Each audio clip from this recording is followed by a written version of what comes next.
मैं गुरुजी के पास जब आई थी 97 में, मुझे बहुत ज्यादा हेल्थ इश्यूज थी एंड आज मेरा बर्थडे है एक्चुअली। तो ये बहुत इमोशनल डे है इन द सेंस कि यकीन नहीं हो रहा कि गुरुजी ने इतनी लाइफ बढ़ा दी।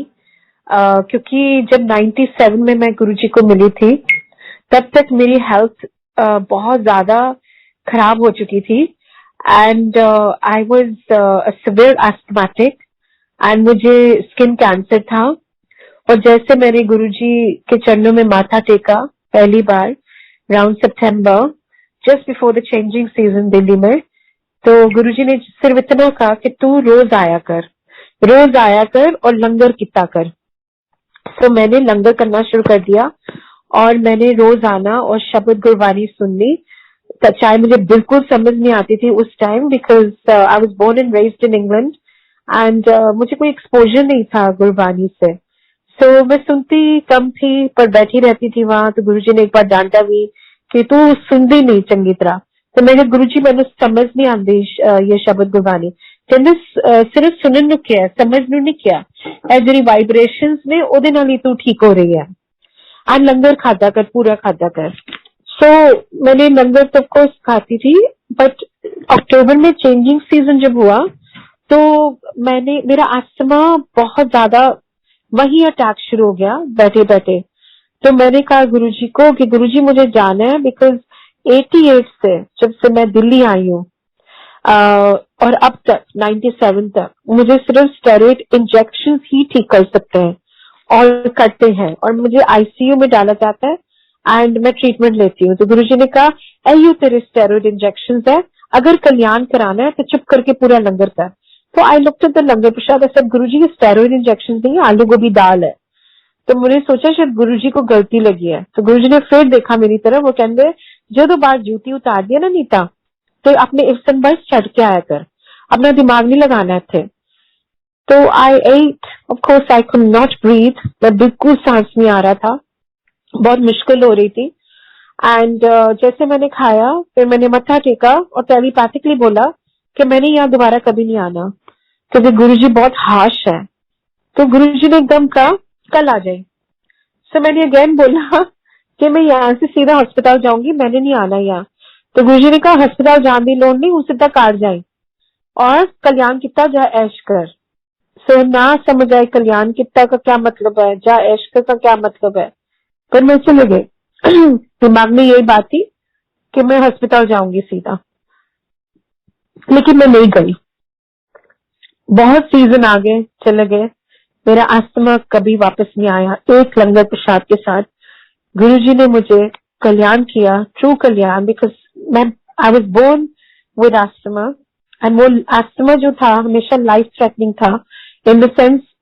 इंग्लैंड में जब पैदा हुई थी तो वहां भी ये नहीं कि चेंजिंग सीजन होता है वहां, लेकिन वंस अ ईयर जरूर मुझे अस्थमा अटैक होता था एंड मैं अस्पताल जाती थी बचपन में। पहले 10 साल मेरे बचपन के अस्पताल में ही बीते हैं। फिर मैं ठीक होगी टीनेज ईयर्स में और इंडिया आ गई 88 में और फिर मेरा अस्थमा बहुत ज्यादा खराब होने लग गया। तो ऐसी जिंदगी चलती रही और जब तक मैं गुरुजी को नहीं मिली थी और मैं इंडिया आ गई थी तो मुझे लगा कि यहाँ बहुत गुरुज बाबा पंडित हैं। तो मैं काफी भटक चुकी थी, बहुत लोगों के पास जा चुकी थी और कुछ नहीं मिला। तो गुरुजी ने कहा एक मोमेंट था उनका और मेरा, जब उन्होंने बड़ी लाइटली बोला कहते तू बड़ा भटक के मेरे को लाई है, बड़े बाबा से गुरु दे चक्कर खा चुकी है। मैंने कहा हाँ जी गुरुजी। तो बस वो हुआ। तो फिर 98 में अगले साल गुरुजी ने मुझे बुलाया संगत से और कहा तू नीता श्रद्धा में पास होगी, तेनू नींबू की तरह निचोड़ा है, जा तेरा स्किन कैंसर ठीक किता। तो मैंने सोचा मैं पास हो गई हूँ। उस टाइम मेरी हिंदी और पंजाबी इतनी अच्छी नहीं थी, आज तो गुरुजी ने पूरा सिखा दिया कैसे बोलना है एंड मैंने कहा मैं पास हो गई हूँ। श्रद्धा क्या होता है आई डोंट नो, पर मैं पास हो गई हूँ। तो मैं बहुत खुश थी एंड मैंने कहा थैंक यू गुरुजी। एंड गुरुजी का कमलिए तेनू मैं जो देता है ना तू मेरा देनिया नहीं दे सकती, तेरे वास्ते पूरा एक हफ्ता मैं खून बहाया, मतलब खून की वॉमिट की है तेरा स्किन कैंसर ठीक करने वास्ते। खून तू बाथरूम की बत्ती ना बंद किया सर, बाथरूम जाने तो पहले तू आईने को ना डरया कर। So this was so personal, बहुत पर्सनल बात गुरुजी ने की। और मैंने फिर उनकी तरह बहुत अस्टॉनिश होके देखा कि ये गुरुजी क्या बोल रहे हैं, बहुत हैरान हो गई थी मैं। और गुरुजी ने कहा हैरान क्यों हो रही है, सस्ते में जब मिल गया ना तो ना बैठ भी जाता है, गल्ला भी कर लेता है, खा भी लेता है, तो उन्हें पता ही नहीं मैं कौन है। जब मैं चले जाऊंगा ना फिर याद आएगा कि रब आया सी पर रब की कदर नहीं हुई। सब अपनी शॉपिंग लिस्ट लैन देने, कुछ ए दे दो वो दे दो, तो असली चीज में कोई मंगना ही नहीं। रब को लो, रब मांग लो और फिर सब कुछ मिल जाएगा। सो उस टाइम नहीं समझ आया था, किसी को भी नहीं समझ आया था। हम सोचते थे ये गुरुजी है, बहुत हमारा कल्याण कर रहे हैं। ऑफकोर्स बहुत चेंजेस आई थी मेरी लाइफ में। बिसाइड्स माय हेल्थ, मेरे इंटरनल लाइफ जो थी वो बदलती जा रही थी। मैं जब इंडिया आई थी 88 में, तो मुझे बहुत छोटी छोटी बातों भी गुस्सा चढ़ता था। मुझे लगता था कि लाइफ बहुत अनफेयर रही है मेरे साथ। मैं बहुत रोती थी, बहुत मिजरेबल रहती थी। हैप्पीनेस का तो कोई नाम और निशान नहीं था मेरी लाइफ में। और मैं सोचती थी शायद सारी दुनिया ऐसे दुखी है जिस जैसे मैं दुखी हूँ, बिकॉज मुझे पता ही नहीं था कि हैप्पीनेस का मीनिंग क्या है। सो जब गुरुजी को मिली तो एक खुशी आई मन में, एक होप आया, एक उम्मीद आई और जीने का फिर तमन्ना आई। So this is such a big one because I wanted to live after meeting Guruji. And before meeting Guruji, I was dying slowly, literally. पर मुझे इतने हेल्थ इश्यूज थे कि मैं अपने आप से तंग आ गई थी, अपनी लाइफ से तंग आ गई थी, परेशानियों से अपनी मैं परेशान हो गई थी। तो मुझे लगता था कि जिंदगी में कुछ भी नहीं है, अंधेरे में थी मैं। लेकिन गुरुजी ने आहिस्ता आहिस्ता जोत जलाई मेरी लाइफ में और जोत जलाते जलाते पूरी रोशनी दे दी। And that is the transformation जो गुरुजी लेके आते हैं हमारी लाइफ में, सबकी लाइफ में। सिर्फ कहने से मेरे हुक्म ना रहो, आप मेरा बस किसी का बुरा नहीं कर, किसी का अच्छा नहीं कर सकते तो बुरा नहीं करो, किसी का अच्छा बोल नहीं सकते तो बुरा ना बोलो। बस अपनी जिंदगी उनके हुक्म में रहने से ट्रांसफॉर्मेशन होती है, बहुत बड़ी ट्रांसफॉर्मेशन होती है। तो उन्होंने जो बातें हमें सिखाई जो हो रही है, जो अमेजिंग है कि गुरुजी कहते मेरे जानते बाद देखी लाइना लग जाने ने वड्डे मन में, फिर समझ आएगी कि रब आया सी, बस तुसी चंगा इंसान बनो, तुसी मैनू देख ही सकते हो। आई ब्लेस ईच एंड एवरी संगत हु कम्स टू मी, चाहे नया हो पुराना हो, वो कुछ नहीं है। गुरुजी कहते सी मैं अपना शिव परिवार इकट्ठा करना आया। सो इसलिए कोई नया नहीं, कोई पुराना नहीं, क्योंकि हम जन्मों से कनेक्टेड है गुरुजी से। सो सब एक है और हम एक ही प्लेटफॉर्म में इक्वलाइजर है, बिकॉज हम ना बड़ा ना छोटा ना नया ना पुराना, हम सब गुरुजी के परिवार के हिस्से हैं। तो बहुत बड़ी चीज है ये कि इतनी दुनिया में गुरुजी ने हमें इकट्ठा किया, हमारा गुरु परिवार बनाया globally. And it's so beautiful, so reassuring and comfort कितना मिलता है कि हम जहां जाए हमें गुरु परिवार अपना मिलता है। और वो गुरुजी कहते थे कि अपने परिवार को लो ज्यादा तो गुरु परिवार प्यार करेगा और काम आएगा, देखना तुसी और बहुत बढ़ते जाना है। Across every continent, country, city in the world is going to have satsang. मेरी जोत जगह जगह जलेगी, देखी तेरी सेवा तो सत्संग कितना कर। तो मुझे याद है पहली बार जब मेरा स्किन कैंसर गुरुजी ने ठीक किया तो मुझे कहते खड़े हो सुना सबनू कि किस तरह तेरा कैंसर ठीक किया। तो मैं बहुत नर्वस रहती थी। तो पहली बार जब मैं खड़ी हुई तो मैंने रियलाइज किया मुझे बहुत पसीना पसीना आ गया है, मैं शेक कर रही थी। तो मैंने कहा मैं क्या सुनाऊं, मुझे नहीं पता। तो मैंने कहा गुरुजी ने ठीक कर दिया, कह के मैं बैठ गई। तो गुरुजी हंसने लगे, कहते कम तेन तो सत्संग भी नहीं सुनाना आता। फिर 2007 में गुरुजी ने जब चोला छोड़ना था अपना, तो एक हफ्ता पहले मुझे बुलाया और कहते कि तेरी सेवा सत्संग कितना कर, जा वापस मैनचेस्टर जा, अपनी माँ की सेवा कर, जो माँ बाप की सेवा नहीं कर सकता और रब को वैसे दूर हो जाता है। तो हमेशा दया रखो मंच और नीवे रहो। तो माँ की सेवा कर और वापस मैनचेस्टर जाओ, सत्संग शुरू करी और तू सत्संग कर दी रहा। सो आई सेड गुरुजी आपने ही तो बोला कि मुझे सत्संग नहीं करना आंदा। कहता तू थोड़ी ना करेंगी, मैं करांगा। So how beautiful that whatever seva he gives us is actually inspired by him and he infuses his energy into it. तो वो अपनी एनर्जी डाल देते हैं हमारी सेवा में और वो सेवा भी हमारे कल्याण के लिए होती है, हमारे कर्म ही करते हैं। So इतना सुंदर गुरुजी ने एक हमारा लाइफ बना दी, एक पर्पस दे दिया गुरुजी ने हमें जिंदगी का, जो पर्पस नहीं था पहले। तो ये बहुत अमेजिंग है। एंड देन जिंदगी चलती रही। गुरुजी ऑफ कोर्स फिजिकल चोला छोड़ गए थे एंड हमने देखा कि देखते देखते बहुत संगत बढ़ गई, इतनी संगत बढ़ गई कि जैसे गुरुजी बोलते थे कि लाइनें लग जाने आने। And I remember initially when he left his physical garb, हम बड़े मंदिर में वहां पीछे बैठते थे, गार्डन में, सॉरी किचन के बाहर, और सत्संग करते थे। चाहे शालिनी खेरा जी हो या कोई भी हो, हम पीछे बैठ के बड़े आराम से सत्संग करते थे। और देखते देखते हमें वहां मतलब बैठना मिलता ही नहीं था। वो भी क्या दिन थे, हम कभी गार्डन में बैठ जाते थे, कभी पीछे बैठ जाते थे, और चाय प्रसाद के ऊपर चाय प्रसाद आती थी और हम अपने सत्संग आराम से सुनाते रहते थे। वो भी बहुत मजेदार दिन थे। और फिर देखते देखते इतनी संगत बढ़ गई कि एक सेकंड भी नहीं हम खड़े हो सकते थे मंडेज को, और वो लाइनें चलती रहती थी। और जैसे गुरुजी ने कहा, देखते देखते उनके बड़े मंदिर में बहुत लाइनें लग गई और गुरुजी की संगत हर जगह बढ़ गई। तो जर्नी मेरी कंटिन्यू हुई, एंड देन मैंने इंग्लैंड गई जैसे गुरुजी ने कहा, because my father passed away in 2009 and मम्मा अकेली रह गई। तो 2010 में वापस इंग्लैंड चले गई और मम्मा के को ध्यान रखा। बच्चे मेरे दोनों अपनी यूनिवर्सिटी में चले गए थे, बड़ी वाली चले गई कैलिफोर्निया, छोटी वाली न्यूयॉर्क, और मुझे गुरुजी ने प्लांट कर दिया वापस मैनचेस्टर। और वहां सत्संग एक्चुअली शुरू हुए 5 लोगों से, आज है 300 से ऊपर। और ऐसे new castle, different parts of England, Liverpool, Birmingham, London of course, तो सब जगह गुरुजी ने सत्संग शुरू किया और संगत अभी तक बढ़ती जा रही है, विच इज हिज महिमा।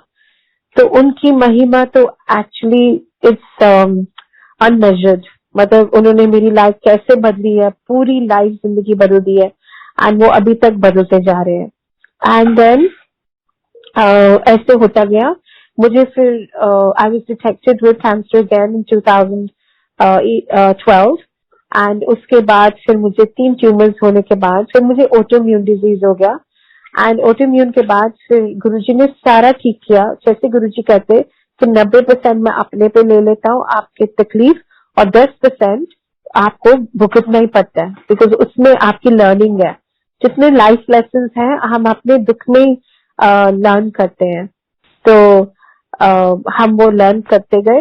आई मीन लर्न करते गए मीन्स हम मतलब सीखते रहते हैं अपने।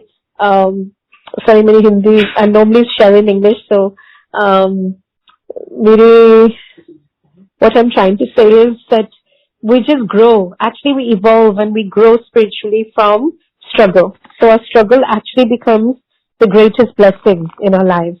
Because जितने struggles होंगे, I mean मेरे भी जो struggles थे, they led me to Guruji. So अगर struggles ना होते तो शायद मैं Guruji को खोजना ही नहीं था, लेकिन मैंने खोजा because मुझे तकलीफ थी। तो initially हम आते हैं क्योंकि हमें तकलीफ होती है, फिर हम realize करते हैं actually गुरुजी के पास आना एक स्पिरिचुअल जर्नी है, मटेरियल जर्नी नहीं है। तो हम अपने आप को पहचानने की कोशिश करते हैं और गुरुजी हमें मिरर दिखाते हैं to recognise our true nature, हमारी जो असली पहचान होती है। सो और हमारी असली जो पर्पस होता है लाइफ का। So it's like Guruji said, you know, that सब कुछ नीता यही रह जाना है और तुम्हारी जितनी मटेरियल चीजें हैं, लेकिन नाम की कमाई साथ जाएगी। सो इसलिए आप असली चीज मांग लो, नाम मांग लो, रब से रब मांग लो। तो गुरुजी यूज्ड टू से कि आप कोई असली चीज नहीं मांगता, सब दुनिया की चीजें मांगते रहते हैं, लेकिन अगर आप असली चीज मांग लोगे तो दुनिया की चीजें आपके पीछे पीछे भागेगी। Sorry I am so nasal, I have got sore throat and a cold. मैं वापस बाय द वे दिल्ली आ गई हूँ क्योंकि 2 साल से गुरुजी ने, जिन्होंने मेरा सत्संग सुना हुआ है, 2 साल से दुबई में रखा था और अब मैं लवली पोल्यूशन में दिल्ली में आ गई हूँ एक हफ्ते से। सो कोल्ड हुआ है बहुत। सो फिर 2 साल पहले की बात बताती हूँ कैसे मैं लैंड अप की दुबई में। यू नो मेरी सेवा है जाना जगह जगह सत्संग करना। सो मैं बॉम्बे और पुणे गई हुई थी और मेरी बड़ी बेटी बोली कि आप दुबई आ जाओ। सो बॉम्बे से मैं दुबई चले गई February of last year 2020 and वो दुनिया बंद हो गई। तो जब बंद हुई तो लॉकडाउन हो गया। तो जब लॉकडाउन हुआ तो मैं दुबई में फिर रह गई पूरे 2020 में अपने दोनों बेटियों के साथ और बहुत अच्छा लगा। सत्संग हमारे बंद नहीं हुए थे दुबई में, बिकॉज एवरी फ्राइडे होता था। और सब में 4-5 लोग होते थे सिर्फ, तो कंटिन्यूटी रही। और घर में भी मैं रोज करती थी, जैसे गुरुजी ने कहा एक दिन आएगा जब आप मुझे घर बैठ के याद करोगे, कितना हमारा टाइम आ जाएगा। और वो सचमुच वही हुआ। मैं रोज 1 घंटा बस अकेले करती थी, शब्द सुनती थी। एंड देन 21 मेरी छोटी बेटी जो है उसके बर्थडे से 2 दिन पहले उसको कोविड हो गया, और फिर कोविड हुआ दुबई में एंड 21 में जान में।